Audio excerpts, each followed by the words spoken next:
Hingga hari keempat, jalur Pantura Demak Kudus masih terendam banjir dengan ketinggian 70 cm dan membuat aktivitas di jalur tersebut lumpuh.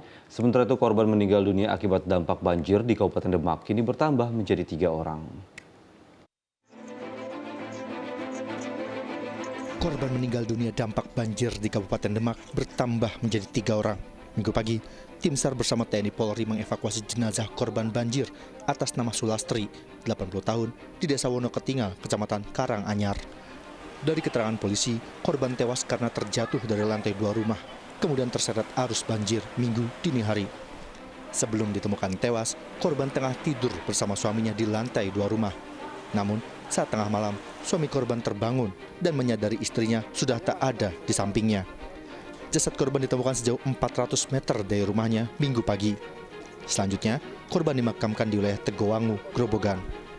Sebelumnya, korban meninggal dunia akibat banjir yaitu MR, bocah berusia 18 bulan, warga Kedung Banteng, Desa Wonerjo, Demak.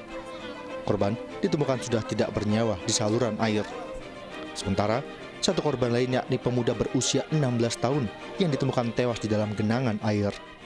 Jadi untuk korban banjir, kemarin hari Rabu itu ada ditemukan seorang bayi karena memang nggak dilihat oleh orang tuanya sehingga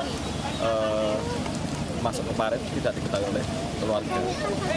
Dan untuk salah satu warga lagi mancing kena kejut setrum ya, sehingga terlempar ke parit. Pihak kepolisian mengimbau masyarakat untuk saling mengawasi anggota keluarganya dalam bencana banjir ini, agar apabila terjadi insiden dapat segera bisa diantisipasi. Hingga Minggu siang, jalur Pantura Demak, Jawa Tengah masih terendam banjir dengan ketinggian mencapai 70 cm. Akibatnya, aktivitas pun lumpuh. Puluhan truk yang terjebak banjir belum bisa dievakuasi. Polisi mengalihkan arus lalu lintas ke jalur alternatif, yakni dari Semarang menuju Terngili Demak, Mijen Demak, Kudus. Jalur alternatif ini berlaku 2 arah. Guna mempercepat penanganan banjir di Kabupaten Demak, Kementerian PUPR mulai melakukan perbaikan tanggul sejak Kamis lalu dengan menerjunkan alat berat. Selain terkendala membawa alat berat dan membawa material menuju titik tanggul jebol, arus Sungai Wulan yang masih deras juga menjadi tantangan para pekerja. 5 alat berat diterjunkan untuk proses perbaikan tanggul yang nantinya akan digunakan untuk menancapkan tiang pancang dari bambu.